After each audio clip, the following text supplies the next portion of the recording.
Magandang buhay sa lahat! Ngayon, nag-reply na sa atin si Sound.me sa letter na pinadala natin sa kanila. At ito ang sabi niya. Thank you so much for bringing this issue to our attention. So we skip that and let's go to the main point.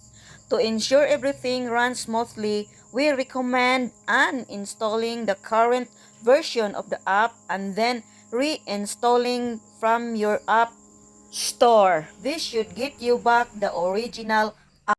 So, i-uninstall pala natin ang new version at ibalik natin ang old version ng Sound.me sa Play Store. Click the new version and click uninstall. Do you want to uninstall the app? Click OK.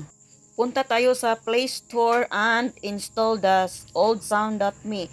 Click open that. It's already installed. Now, pag open natin, mayroon pala tayong dalawang campaign.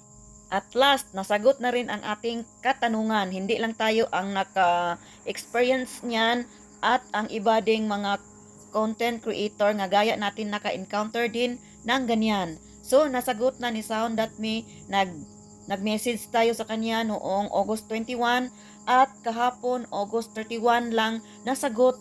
Now, let's start making videos of our new campaign. Maraming salamat sa lahat.